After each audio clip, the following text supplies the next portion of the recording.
Hey guys, Toshi here, coming to you from what looks like a serial killer's basement. Really, that was just my basement. And I wanted to talk to you guys for a couple minutes about the things that are going on in the world, the protests, the riots, the movement that's caught everyone's attention. I haven't talked about it for a couple days because, well, for those of you who know me, I'm very outspoken, especially about politics and about things like that. I'm not one to keep those opinions to myself. But at the same time, I've always wanted one platform that was just not that. Like I wanted one platform that was just drama aside, just content. I'm very outspoken about politics on Facebook and Reddit and other social media platforms. And I always wanted to keep Twitter away from that. So while I haven't said much on this platform, I've been very outspoken on other platforms. At the end of the day, though, this has gone on so long. It's grabbed the whole world's attention. And at the end of the day, Twitter is my biggest platform. I've been lucky enough to have almost 3,000 followers on this site who care about what I have to say and who value what I have to say. And it'd be irresponsible of me to not bring it to my biggest platform. So this will probably be my first and only socio political issue that I talk about on Twitter. If you don't give a shit about politics, you don't care about the state of the world, you live in your own little bubble, just scroll. You don't have to watch this. Although I would recommend that everyone listen to it for at least a little bit, because this goes beyond politics. This is about human interactions and the state of our world. I'm seeing a lot of comments following the death of George Floyd, somewhere in the realm of, well, that was terrible, but this isn't the way to solve it. They're looking at the riots and the violence, saying, well, this isn't the way to get your point across. That the death was terrible, but this is not the right answer. And at least at least we're starting from that place. I think this death was so horrible, so disgusting, that at least there are fewer people who are saying, well, he deserved it. What was he doing wrong? Which is where we started a lot of these conversations in the past. So that's at least something. It's not a lot, but it's something. But that's still missing the point, right? Because we didn't start here. No one started at rioting. No one wants to be out in the streets rioting all day. That's not no one wants this. This is not where we started. This is the culmination of years, decades of oppression. This is people are saying, well, why don't you protest peacefully? Where have you been the last couple of years? Seriously. Where were you when Colin Kaepernick just took a knee and people called him disrespectful, ruined his livelihood? You can't get more peaceful than that. And Kaepernick, LeBron James, people at the Oscars, anyone with a platform tried to protest peacefully. That we had peaceful marches after every unnecessary death that's happened. The first one that I can remember vividly, because I'm not super old. The first one I can remember vividly was Eric Garner in 2014. That was 6 years ago. It was going on before then with Trayvon Martin, but Eric Garner was the first one that I can remember vividly as an adult. And that was 6 years ago. And every time since then, we've been protesting peacefully, and nothing has worked. So then you get to where we are right now. This is not, no one decided that we are going to start with violent protests and riots, but when a group of people are oppressed and attacked and discriminated against for so long based on the color of their skin, and peaceful protests are either attacked or ignored, protesters are viciously destroyed, you end up where we are. No one wants this. And instead of saying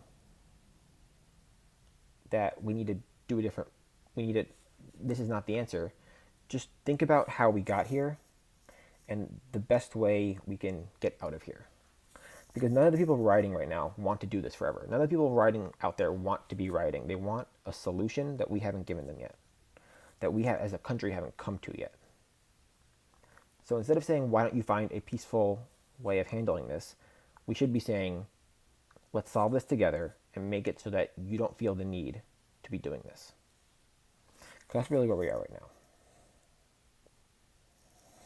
And I feel like as a white ally, it's not up to me to make that decision about what needs to be done. A lot of people make that mistake, that they need to be the ones to set the agenda, and they come up with solutions like, well, why don't we do this? Or maybe if we just did this, or maybe if you did this. I don't get to make that decision. I'm not the person being oppressed. I can go for a jog right now at 11 p.m. in pitch black in a hoodie and be fine. I'm a straight white dude, and I don't get to decide what the agenda is or what the solution is. I feel like as allies, we have two jobs. The first is to listen. Listen to what the people on the front lines who are going through this and know what the problems are. Listen to what they want. Some of the loudest people right now are people who have no right to have any say in what the solution is. They're not involved. And I think that's one thing that we need to make super, super clear, is right now our main job is to listen and to hear what people are going through and what they want to get out of this. And the second job is to support. Once we listen and understand and make it super clear that we are on their side and that we want to fight for change, we need to full-heartedly support and fight for a better world. And not point fingers and not say, well, you shouldn't be doing this way, so I'm gonna not ignore it. We can't. That's how we got here, by ignoring things. It shouldn't have gotten to this point. I live in Buffalo right now. We've had 8 p.m. curfews the past 3 nights in a row. We've had riots. We've had shootings. I mean, at the end of the day, that's a failing. It's not a failing on the Black Lives Matter community. It's a failing on the rest of us for letting it get to this point. Letting it get to the point where we weren't listening until things got violent. Because things wouldn't have gotten violent if we did something beforehand. When people spend a decade quietly, peacefully trying to fight for rights and get ignored for a decade, that's how escalations happen.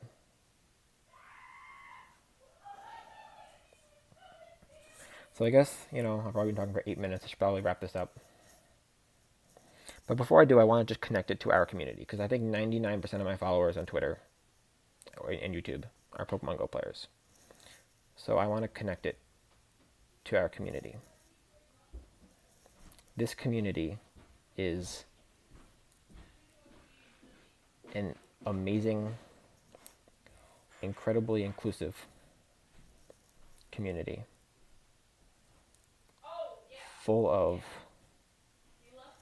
amazing, inclusive people. We showed that with the Girls at PvP movement in a realm that is incredibly has a tendency to be very discriminatory towards female competitors. This community decided early on that we were going to be different. We were going to be incredibly inclusive, and we have an incredibly vibrant female battler community, which is an amazing, amazing thing. We are a burgeoning esport, and we have built that through teamwork and compassion and the general belief that we are all in this together, and that needs to transcend, gender, needs to transcend, it needs to include race, needs to include everything. We need to make it incredibly clear that we will only support the complete and utter equality of all races, genders, orientations, and we support every movement and any movement that tries to fight for that equality.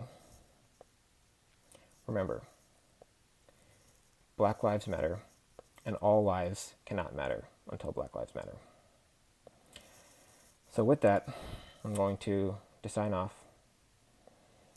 I'm going to be trying to do some battles before midnight. Thanks for listening to my now 11-minute video. And I just urge you, one last time, the next time you watch a video of a riot and think to yourself, this has gone too far, this is not worth fighting for, they're going about it all the wrong way. Just think what it would take you to get out of your house and risk your life to go riot on the street. It would probably take you a lot. And think if people are that desperate and that afraid that they're willing to go out and do that, something's failed them along the way. We failed them along the way. And we need to figure out a way to listen and fix the problem so that this doesn't get any worse. Thank you for coming to my Tosh Talk. Tosh out.